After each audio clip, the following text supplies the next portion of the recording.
Welcome, everybody. Um, Good afternoon. Let's begin with station identification. This is 12:10 a.m., the final stretch on the FCS radio network. My name's Danny, and we have my good friend Coop here in the studio. He'll be taking your calls. If you got a question, please swing into his DMs and ask away. And if you're watching this on YouTube, you're still welcome to do that, I suppose. But you might not get your question in on time, I guess. Oh, unless you're a lovely lady, then definitely slide into those DMs. Okay, just messing with you. But anyways, let's get right into it. I've actually got my own brief segment here so that you guys can sit back for just a moment and maybe use this time to give Coop a shout. Without further ado, I want to talk about conference championships. We've got 10 of them, and they usually fall into one of three categories. And I was looking at them the other day, and these are the three I came up with. Type 1 is like a 13th game on the schedule of two teams that are just jostling for position in the playoffs. These are teams like Princeton versus Yale in season 2, or like Northern Iowa and Dayton. Two teams who are going to make it anyways, but who are just trying to put a little jewel on their crown of their resume. Or Montana versus Southern Utah in season 3. Well, no, that's actually not the case because Montana sucked. But they would fit into the second category, which is type 2. It's like a resume crowner for one of them, like I was talking about, but the start of the playoffs for another. So like I was talking about with Montana, that was the start of their playoffs. They needed that. But it would have just been the jewel on the crown of Southern Utah's schedule if they had won. Another example would be like Chattanooga versus Bethune-Cookman in that first season, where you had Bethune who needed it, but Chattanooga who didn't. And then on the other end of the spectrum, you had that with Kennesaw versus Alabama A&M last season. But unfortunately for Alabama A&M, they tanked that, and Kennesaw went off into the playoffs, and Alabama A&M didn't. And we'll get into that special situation just a little bit later. But the third type is also the most common. I found that it's the start of the playoffs for both teams, like Sacred Heart versus Stony Brook. That was in season 2. Both of them needed to win to make it in. If you're not familiar with season 2, in season 3 there was Charleston Southern versus North Carolina Central, and those were two teams who needed to win to get in. But anyways, I'm just going to briefly go through the likely championship games, which will entail me just going through the teams set to play in the championship games if they were held right at this moment, or really rather the moment I started writing the segment yesterday at 6 p.m. And I'll tell you all what category these teams fall into in the playoffs, if the playoffs were today, and probably who would win. If your team is mentioned, pay attention, because not all championship games are ones that you want to attend. You might be able to just ask Alabama A&M. Okay, let's make this quick here. We'll start with the America East Conference, where we have Fordham and New Hampshire, and this would be a rematch for them, and one that New Hampshire won last time. I would definitely take them to repeat, as Fordham hasn't beat a better team than just 6-4 Drake this season. This would definitely be type 2, with New Hampshire in the clear and Fordham thanking their lucky stars for a chance to play in. Next, in the A-Sun, there's North Alabama and Bethune-Cookman. Now, you might be surprised to hear UNA's name called, but they topped Alabama A&M, who is right behind them. But as you might imagine, this is another type 2, where UNA has relatively no chance to make it in with their own resume, but Bethune is a lock, another type 2. In the Big Sky, we've got the Mustangs of Cal Poly versus the Bobcats of Montana State. And Cal Poly, as per Princeton's War to 24, is a lock for the Yoffs, but Montana State would need some help. If this game were happening right now, I might be bummed. This is because it's what I might call a Type 2B, where MSU may have the resume to make it into the playoffs with a little bit of luck if they didn't play this game, but if they lose, they're toast. And Montana is effectively tied with MSU, so I'll say that they are in this same boat, but they would need to win. I don't think that this is a Type 2B for them. This would just be a Type 2A. but we'll move on here. The Carolina Football Conference. There'd be a match between Furman and Western Carolina, and Furman did actually come out on top in their last match, but it was a close game, and I think that I might take Western Carolina in a rematch. However, the important part is that neither would be in the playoffs with a loss. They're our first Type 3, surprisingly. Moving on to the Colonial, this one's a little bit longer of a take, but we've got Youngstown State and Delaware, and this bird battle also already happened again. But while the Blue Hens may have come out on top, I'm still picking the Penguins in a rematch, and it might be because they gave me hell in our game, but it doesn't super matter. What does matter is whether Delaware is good enough to make the playoffs if it were today, and if they could still do it if they lost this game. And I say there's no way they make it if they lose this game, seeing as they would delegitimize their top win versus the same team, that's Youngstown State, and their next best win being 5-5 NDSU. And while I think it's close, I don't think they make the playoffs if they were today. They might be the top 24, but they would need insane luck with conference championship results to make it in. So, but YSU, of course, Lockerino. So that's all good. Okay, we'll do the last one here before we go into questions, and then I'll probably finish this up later in the show. So, next up is Brady's Dick, and we're all living in it. Or are we? The Delta Intercollegiate Conference has not one, but 2 undefeated teams in conference. Not the case anymore as of this show recording. The only 2 undefeated teams in the conference are in conference in all of FCS, and they're both in the Dick. They're on a collision course for week 13, and that's MVSU and Morehead. MVSU, of course, also a lock, even with a loss, but Morehead is on shakier ground. Without a statement win in their top 25 comp, or I should say, without a statement win that is in the top 25 in comp, it's hard to see them making the playoffs if they were hosted today. Now, with an extra loss on the resume, that's a tough sell because their resume sticking point is that they have very few losses. They only have 2, which is great for teams at this time. 8-2. I'd give them like a type 1.5, I think. And of course, I'm taking MVSU to win it. Okay, let's break into some questions here. So, Coop's got me. This is our first question, and it's going to be from Fruity. So, Fruity, hit me with it. We'll give him a second to get in. And he actually doesn't mind if he he doesn't want to talk. Oh, okay. So you can go ahead and just answer his questions, and he'll respond in chat if he has any more, I think. Okay. All right. Good to know. So, I'm seeing Fruity's message. His question is, first of all, why is the committee slow?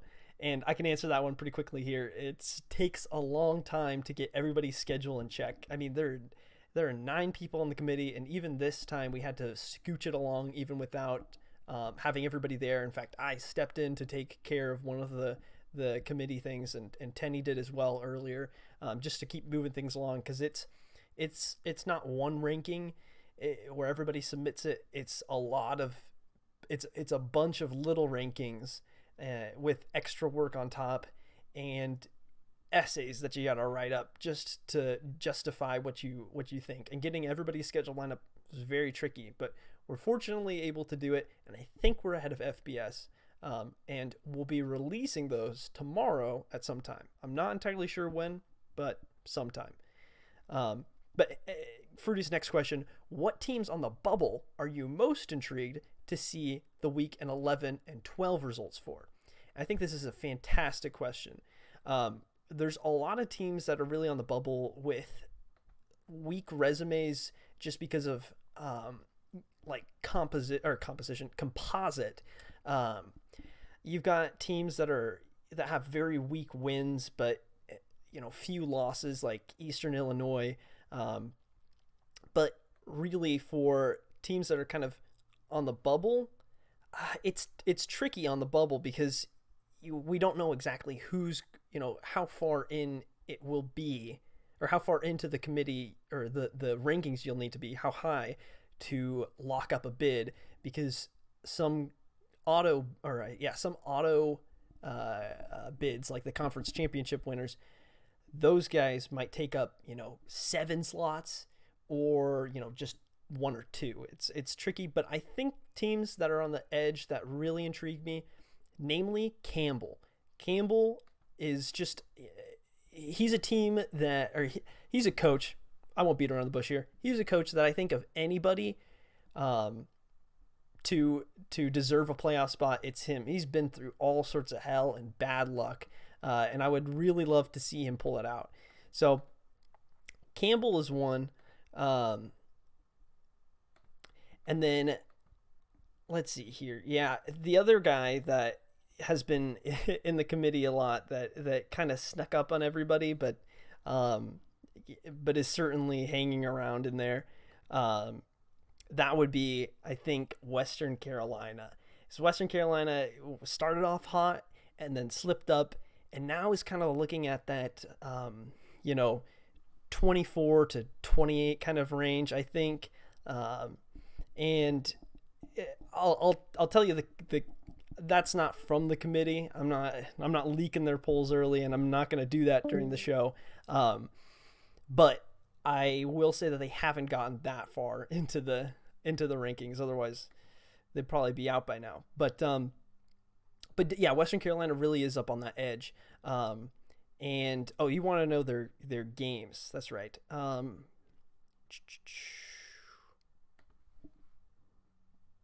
Yeah, let me pull this up here, because really at this point, with all the games being in conference, they're kind of all interesting, or even you can kind of just make them interesting if you think hard enough about it. Um, like, for example, Campbell has Kennesaw and Mercer in week 11 and week 12, and of course those are two teams that are also looking at the playoffs. Kennesaw right in the mix of it, and Mercer, who's a late surge, um, trying to just get in, and that's going to be three teams: Campbell, Mercer, and Kennesaw, that you just kind of need to get all of those wins. Kennesaw maybe has the better end of this because they have a lot more wiggle room to win and lose games, but Campbell really doesn't have that. He kind of needs to win out, and the fortunate thing for him is, with the quality of these opponents, he can actually do it. He can do it. He's got this sort of wiggle room with the quality of his games. On the other end of the spectrum, when you look at Western Carolina, they have Davidson and NCAT. Those are teams that you're not going to be able to get much on.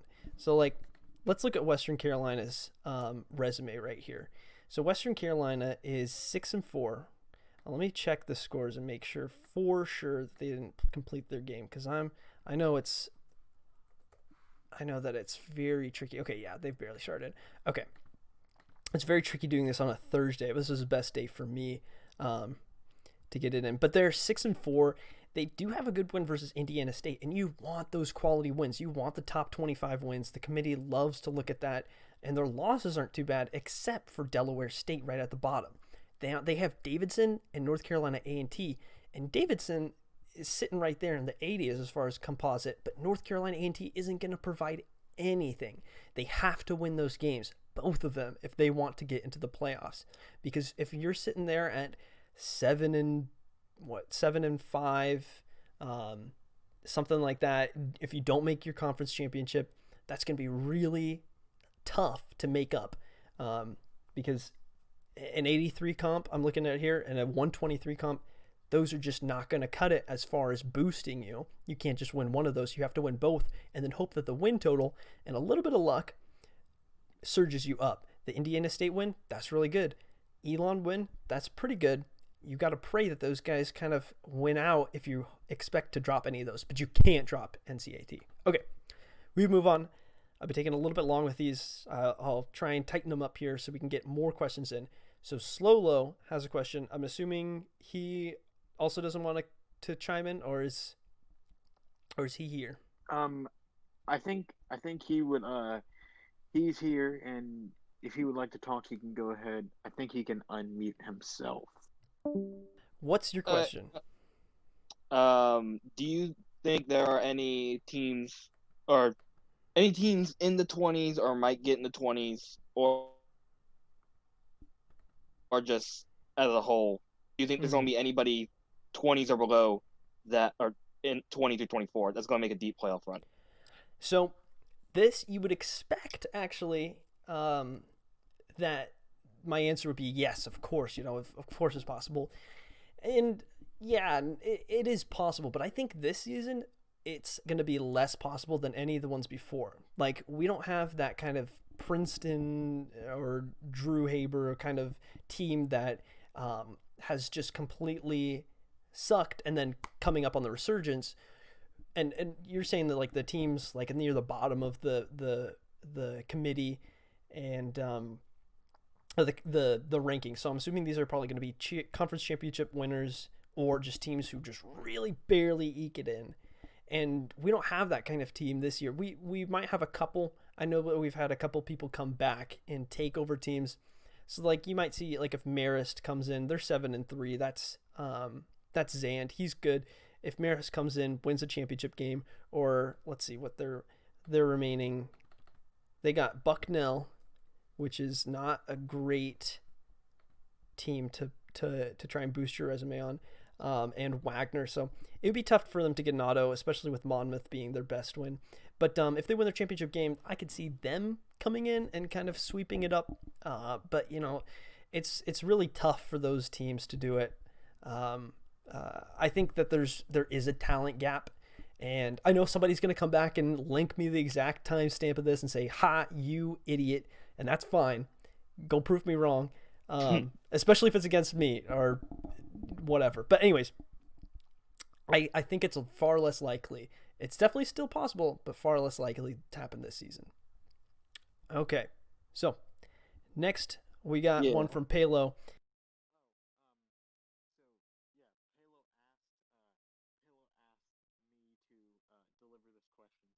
Oh, okay. His question is, why doesn't my father love me? That's a great question. Well, so Palo, if you want to look at your resume, you want to look at your child resume. In third grade there was. It's really tough because third grade is a hard year to do it. But when you didn't get enough quality wins in the third grade, and that kind of sent him out onto this whole milk hunting journey.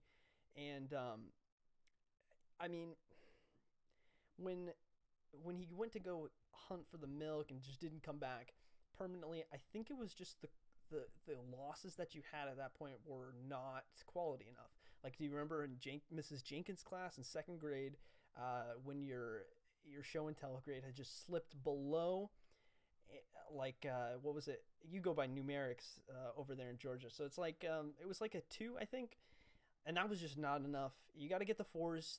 The father love committee always looks at top show and tell grades, and when your show and tell grade drops, they just say, "Hey, we can't do this anymore." And it's a different system there.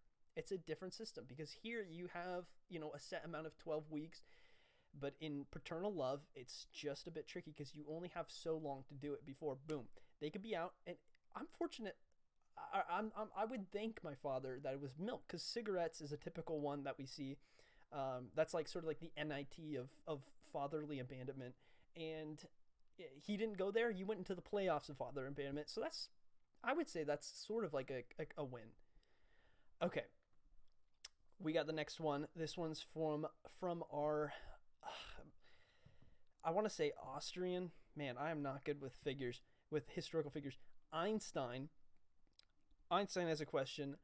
I don't know if he's too coked out to come in He and chat, but he if would he's too busy working on as many experiments to talk with us.